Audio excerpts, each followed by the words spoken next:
imprisoned by, almost, by that view of when they meet someone, how can I help? And then the pride that's involved in that.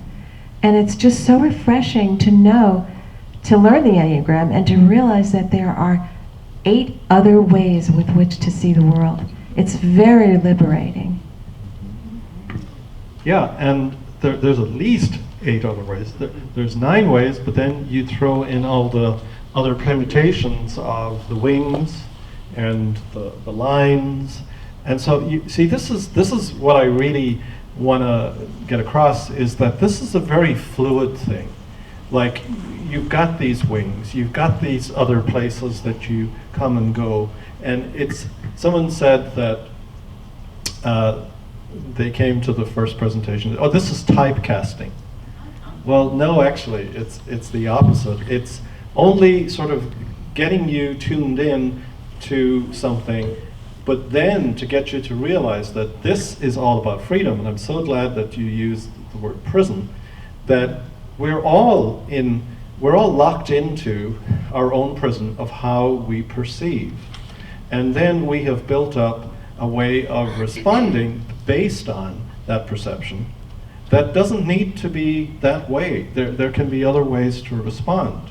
And then, if, of course, the perception isn't grounded or real, then we can change our perception. And ultimately, what we're about is delving into that deeper self to find out that we are all of this, and that we are this divine creative being that gets to choose consciously our actions and our perceptions. And we begin to clean up all of that. Let's see, someone else, Dennis up front. Just to give a little bit of perspective as a parent, and I'm not a parent actually. I was going to say, where's this I going? have a perception of being a parent. And that is, I come from a large family, not extremely large, there were 6 kids. And I can understand how my parents could not have dealt with us equally the same, consistently, day after day, because they're members of this Enneagram also. And it would be interesting to look at how I perceive what they are. One of the thoughts that I had is I love children, but I have a reason for loving children. I know for certain they're going home. With their parents. So I can be the loving uncle and listen to all their questions and give them answers, because I'm not going to have to deal with them every day. And my answers could be inconsistent because they won't remember what I might have said before. But that comes from being, and Jerry knows this, I was a co-parent, was an assistant parent. I had a father who was in the military and a stepfather who was trying to support 6 kids and didn't have time to listen to what some of our problems were. And so, being the oldest child, my mother delegated to me being the parent. I was a parent about 10 hours a day. I made their lunch, I made their dinner, and supervised the house because they were out working, trying to support 6 kids. So I have a lot of respect for what they did, but I can understand why I'm a 9, because I had to keep peace in the house when I was only 3.5 years older than the next one down. So tell them the story about how and who decided what TV programs you were going to watch. Did you hear this? When we got a color television particularly, there was a lot of disagreement amongst the 6 of us as to what we were going to watch on television. So somewhere around the age of 10, I decided on a phrase. Dennis? I said, you each have a vote. I have 6.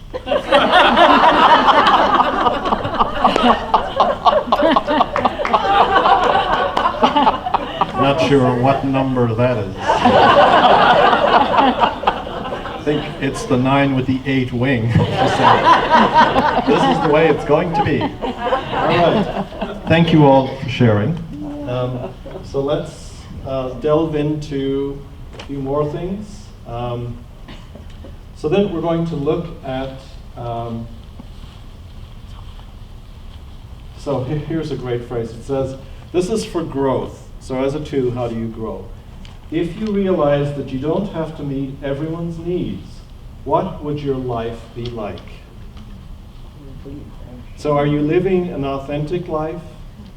Because that's what the 2 really needs to do, is be authentically themselves, focused on who they really are, their needs, their wants. So the issues, how to gain freedom and learn to receive as well as give.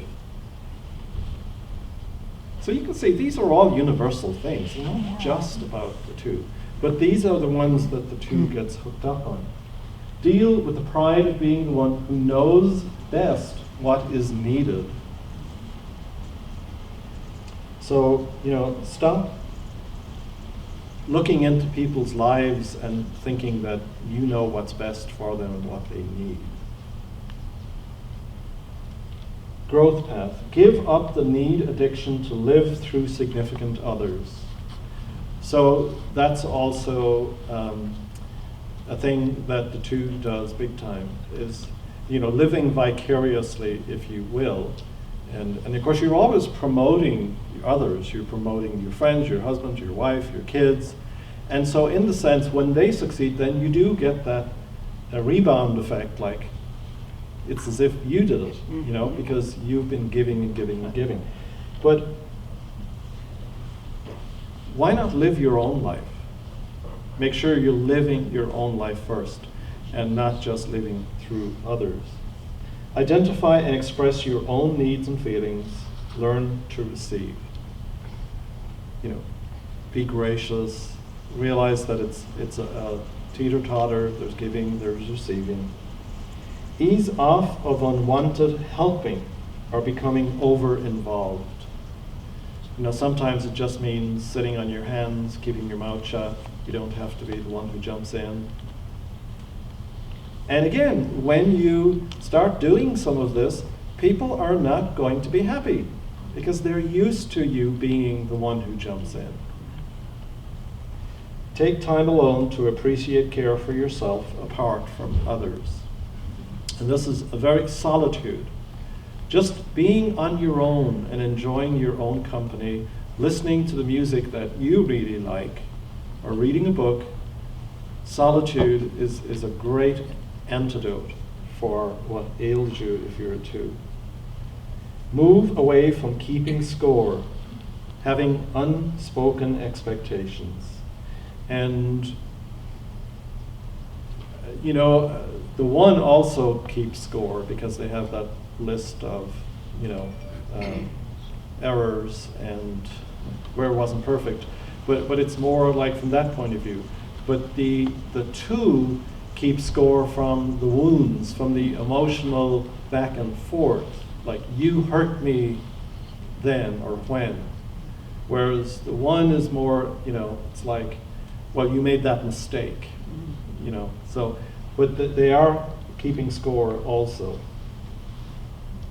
And are notorious for having unrealistic expectations of people. And somehow you're supposed to figure out what that is and do it. Because they're never going to tell you, because that's just not how they play the game. Utilize anger, panic as a signal to attend to your own needs. So if and when you do move into that very strong 8 energy, rather than lashing out, let it be a red flag to say, oops, okay, I've finally erupted here, and it's because of all of the things that I didn't say and all of the things that I didn't ask for. It's really not so much about this other person as it is about the way I behave. So, let it, and it's hard, it's going to be hard those first few times. You may explode, but, just realize that the real thing to do here is to come back to yourself.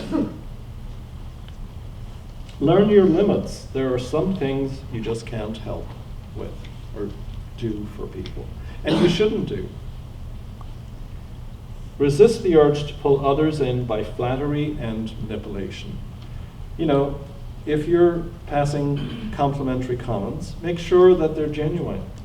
Make sure that you're not just trying to get something or weasel your way into their friendship, because you know that they'll, especially if they're a one, you'll know they'll love that. You know, be authentic. Speak from your heart. Recognize that the urge to retaliate is caused by your hurt pride. And that was spoken to very beautifully back here. Develop a consistent self that does not alter to please others. Yeah, stop being the chameleon. You know, pick a spot and kind of stay with it. Be authentic. Don't be running around trying to be everything.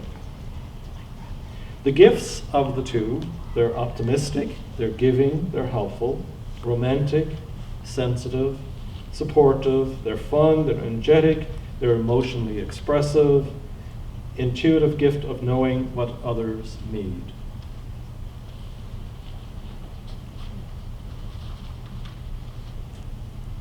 Okay, so we're almost out of time. Let's see who it says. Celebrities that were two: Fred Rogers, John Denver, Dolly Parton, Melanie Griffith, Paula Abdullah, Ken Young. Fictional characters: Dr. McCoy, Rebecca Howe on Cheers, Michael Scott in The Office. Oh, Carmela Soprano, married to Tony.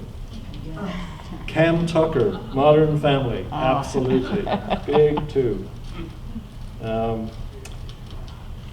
Politicians, historical figures: Barbara Bush. Jesus Christ. I don't know about that, but anyway.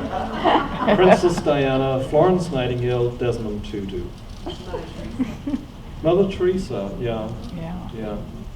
So again, you know, you can always take these with a grain of salt. It's like some of you who are ones or twos, and you're like, and this or that. You know, I would look at some of those and say, well, I don't know about that. I think they're more of a one. So, any other questions? Claire sent me that video that we started off with. So don't forget, you can go online, you can find the video, and you can send it to either Unity in the Gold Country, or you can send it to ministerugc@gmail.com. Because I really do think a lot of these are humorously insightful, and when you know there's humor, our guard goes down and we can be receptive. Oh, that's right. Almost forgot. Here we go. So once again, we have the opportunity for a log offering. So I invite you.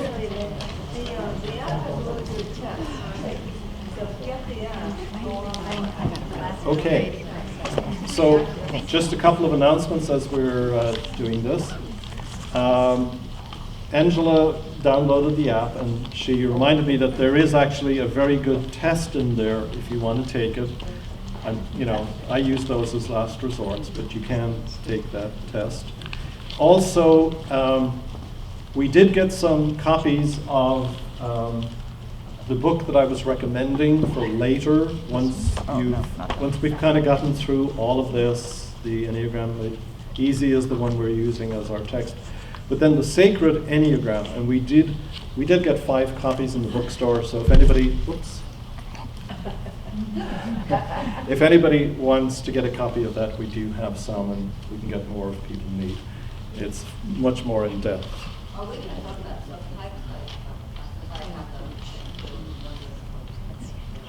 Yeah, you know, it's challenging to get it all in. Maybe I'll talk about those next week. Yeah, because there are such a thing as subtypes, and there's 3 subtypes. So when you talk about being a 1, well, there's like 3 subtypes of being a 1. Yeah, so this is very fluid, very fluid. Well, think of it more as a diamond. These are facets, these are aspects, because it's not one thing. You know, it's multifaceted.